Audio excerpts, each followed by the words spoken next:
अस्सलाम वालेकुम friends, welcome back to channel. आज की इस वीडियो में हम बात करेंगे यूरो यूएसडी की करंट सिचुएशन पर और ट्रंप के फेड पर प्रेशर और ईसीबी के रेट का डिसीजन का मार्केट पर क्या असर हो सकता है। इन सब चीज़ों को इस वीडियो में डिस्कस करेंगे। तो चलिए शुरू करते हैं, और अगर आप नए हैं तो चैनल को सब्सक्राइब करें और बेल आइकन ज़रूर प्रेस करें। दोस्तों, सबसे पहले बात करते हैं ट्रंप के प्रेशर की। तो यहाँ पर रिपोर्ट्स के मुताबिक ट्रंप फेड को फोर्स कर रहा है कि वो इंटरेस्ट रेट और नीचे ले आएँ। तो इसका जो डायरेक्ट असर है वो यूरो यूएसडी पर होगा, क्योंकि यूएसडी जो है वो वीक होगा। तो वीक होने की वजह से यूरो को जो है हम बुलिश मोमेंटम में देख सकते हैं, ठीक है, आइंदा दिनों में। अब चलते हैं यूरोपियन सेंट्रल बैंक की तरफ। तो ईसीबी का करंट मेन फाइनेंसिंग रेट जो है वो चल रहा है हमारे पास 3.15%। और अब जो न्यूज़ आ रही है इसमें हम अगर देखें तो यहाँ पर पॉलिसी मेकर भी इसकी सपोर्ट में है कि रेट को कट करें, जो कि 25 बेसिस पॉइंट को कट करके वापस जो है वो उसका मेन रिफाइनेंसिंग रेट जो है वो 2.90% प्रेडिक्ट हो रहा है यहाँ पर, ठीक है। क्योंकि पॉलिसी मेकर जिन्होंने जो इनकी पॉलिसी बनाते हैं वही इस चीज़ को सपोर्ट करें, तो यहाँ पर बहुत ज़्यादा चांसेस है कि रेट कट हो जाएगा इस न्यूज़ में, ठीक है। तो अब हम देखते हैं कि अगर रेट कट होता है तो क्या सिनेरियोज बनते हैं, ठीक है। अगर रेट कट होता है तो यहाँ पर यूरो जो है वो वीक हो जाएगा, यहाँ पर सेम सिनेरियो में जैसे हमारे पास यूएसडी वीक होने वाला है, ठीक है। तो अब जब यूरो भी वीक होगा तो यहाँ पर मार्केट को जो है हम यूरो यूएसडी को डाउन साइड आता देख सकते हैं। बहुत लंबी कैंडल भी हमारी जो है वो बन सकती है यहाँ पर। तो यहाँ पर आपने अपना स्टॉप लॉस और रिस्क मैनेजमेंट को मद्देनजर रखते हुए अपनी ट्रेड लेनी है, जो भी लें आप यहाँ पर। और अगर ईसीबी जो है वो अपना रेट कट नहीं करती तो यहाँ पर हमें जो है वो यूरो यूएसडी में कुछ बुलिश मोमेंटम देखने को मिल सकते हैं ओवरऑल मार्केट में।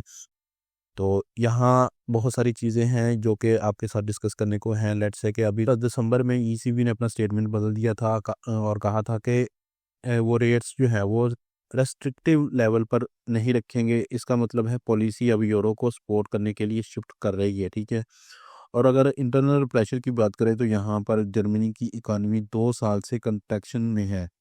Quarter four GDP data negative आ सकता है, और अगर जर्मनी और फ्रांस दोनों कंट्रैक्ट करते हैं तो यूरो एरिया के लिए काफ़ी बैड न्यूज़ होंगी, ठीक है। यहाँ पर हमारे पास जो अगर लॉन्ग टर्म रनिंग में बात करें तो यहाँ पर यूरो जो है वो वीक होने वाला है, ठीक है। तो बहुत ज़्यादा चांसेस हैं कि रेट कट हो और इसके बाद जो है वो यूरो वीक होगा और मार्केट जो है वो मज़ीद नीचे आ सकती है। तो इसके बाद चलते हैं हम सीओटी डाटा में, और सीओटी डाटा में देखते हैं हमारे पास इस वक्त यूरो की जो नेट पोजीशन है वो ओवरऑल एक रेंज की सूरत में चल रही है। यहाँ पर आप देख सकते हैं हमारे पास -69,000 पोजीशन थी तकरीबन 4 जनवरी को, और उसके बाद जो हमारे पास नेट पोजीशन है वो आप देख सकते हैं यहाँ पर -64,000 और फिर -60,000, और अब जो है वो -62,000 नेट पोजीशन है। तो ये एक रेंज की सूरत में मार्केट जो है वो स्टेबिलिटी अपनी दिखा रही है यहाँ पर। तो यहाँ अगर हम इसको मज़ीद शॉर्ट चेंजेस और लॉन्ग चेंजेस में देखें तो यहाँ पर हमारे पास जो है वो आप देख सकते हैं 7,000 पोजीशन जो है वो ओपन हुई है नई शॉर्ट में, और लॉन्ग में जो देखें तो यहाँ पर हमारे पास 5,000 नेट नई पोजीशन जो है वो ओपन हुई है।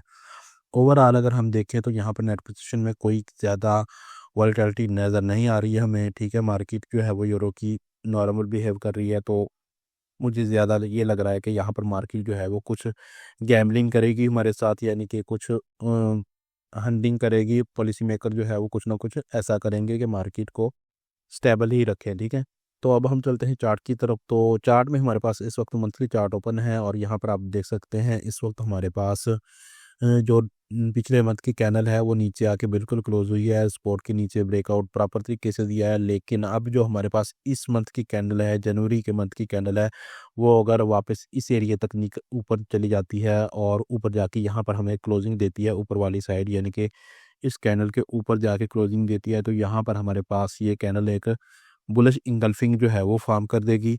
तो यहाँ पर हमारे पास बहुत ज़्यादा मोमेंटम बन जाएगा बुलिश साइड का। तो यहाँ पर मार्केट जो है वो वापस ऊपर वाली साइड पर निकल सकती है मंथली चार्ट में, ठीक है। अगर मार्केट जो है वो वापस आके नीचे क्लोज हो जाती है, इस मंथ की कैंडल वापस नीचे आके क्लोज होती है, तो मे बी मार्केट जो है वो वापस अपनी मूव जो है वो नीचे स्टार्ट कर दे, ठीक है। मंथली का ओवरऑल आपके साथ डिस्कस कर दिया। अब वीक में चलते हैं। वीकली में हमारे पास इस वक्त जो सिनेरियो है वो मैं आपको बता दूं कि हमारे पास इस वक्त सपोर्ट एंड रेजिस्टेंस किस किस एरिया में पड़ी हुई है। यहाँ पर हमारे पास ये रेजिस्टेंस पड़ी हुई है, और उसके बाद सबसे पहली रेजिस्टेंस जो है वो यहाँ पर हमारे पास पड़ी हुई है अब यहाँ पर रेजिस्टेंस को पहले हम देखते हैं और उसके बाद हमारे पास नीचे साइड जो बन सकती है उसको देखते हैं। यहाँ पर जो न्यूज़ आएगी वो इस एरिया को ब्रेक करती है, तो ब्रेक करने के बाद अगर ऊपर हमें डे वन की क्लोजिंग मिलती है तो हम थोड़ा थोड़ा करके मार्केट को जो है वो ऐसा यहाँ इस एरिया तक ज़्यादा देख सकते हैं, या फिर अचानक ही एक ही कैंडल जो है हमारी इस एरिया को भी ब्रेक कर सकती है। ठीक है, तो यहाँ पर आपने जो स्टॉप लॉस है वो अपना लाजमी रखना है कि और रिस्क मैनेजमेंट भी करनी है। ठीक है, क्योंकि यहाँ पर बहुत ज़्यादा वॉलेटिलिटी हो सकती है मार्केट में। फेड रेट अगर अपना कम करता है ट्रम्प की बात मानकर, लेकिन ज़्यादा चांसेस हैं कि नहीं करेगा। ठीक है, लेकिन फिर भी अगर करता है तो यहाँ पर यूएसडी जो है वो वीक होगा, और यूएसडी वीक होगा तो यूरो यूएसडी जो है वो अपसाइड जाएगा। अपसाइड जाएगा तो यहाँ पर हमारे पास अपसाइड मोमेंटम देखने को मिल सकती है। ठीक है, ओवरऑल अगर नहीं करता तो मार्केट जो है वो स्टेबल रहेगी। ठीक है, तो अब हम बात करते हैं ईसीबी की। अगर यहाँ पर ईसीबी अपना रेट कट करता है तो मार्केट जो है वो नीचे वाली साइड पर ड्राइव कर सकती है। लेट्स से कि मार्केट जो है वो अपनी डाउन साइड ये वाला एरिया अगर ब्रेक करती है तो मार्केट जो है वो नेक्स्ट हमारे पास जो मोमेंटम बन सकता है, यहाँ पर सपोर्ट बन सकती है, वो ये वाला एरिया बन सकता है।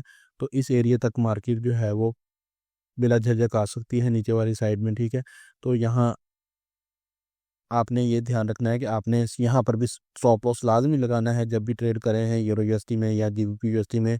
इस वीक में आपने बहुत ज़्यादा मोहतात रहना है। और यहाँ पर जो सिनेरियो बन सकता है इसको हम मज़ीद देखते हैं डे वन में। तो डे वन में हमारे पास यहाँ पर आप देखें तो यहाँ पर जो हमारे पास ट्रेंड लाइन आ रही थी, यहाँ पर वो ब्रेक हो चुकी थी। ब्रेक होने के बाद मार्केट में जो सिनेरियो बना है इस वक्त, तो उससे पहले हमारे पास यहाँ पर इस लेवल को देखते हैं वे, और इसके बाद हमारे पास ये लेवल है, ये रेजिस्टेंस थी। मार्केट ने इस रेजिस्टेंस को देखा। अब हमारे पास ये रेजिस्टेंस है और इस एरिया को जो है वो मार्केट जो है वो प्रोटेक्ट कर रही है। मार्केट इसके ऊपर नहीं गई। इस रेजिस्टेंस की रिस्पेक्ट करते हुए मार्केट जो है वो नीचे क्लोजिंग दी। अब हमारे पास क्या सिनेरियो बन सकता है? अब हमारे पास ये सिनेरियो बन सकता है, मार्केट डाउन आ सकती है, नीचे एक मरतबा रीटेस्ट करिए H4 में, और इसके बाद मार्केट ऊपर जा सकती है दोबारा। लेकिन ये सब जो सिनेरियोज़ हैं ये टेक्निकल सिनेरियोज़ हैं, तो यहाँ पर आपने ये कोशिश करनी है कि ये आपने न्यूज़ से पहले इस्तेमाल करने हैं। अगर यहाँ पर मार्केट न्यूज़ से पहले आती है तो यहाँ पर से आप जो है वो नॉर्मली तरीके से बाय कर सकते हैं बिला झिझक। ठीक है, तो आपने यहाँ इस एरिया से बाय करके मार्केट को आप जो है वो इस एरिया तक जो ये जो हमारी रेजिस्टेंस है इस एरिया तक आप इसको होल्ड कर सकते हैं। आई होप कि ये एनालिसिस आपको अच्छे लगे होंगे। ये एनालिसिस अगर आपको अच्छे लगे हैं तो चैनल को सब्सक्राइब ज़रूर कीजिएगा और वीडियो को लाइक ज़रूर कीजिएगा। Thanks for watching. अल्लाह हाफिज़।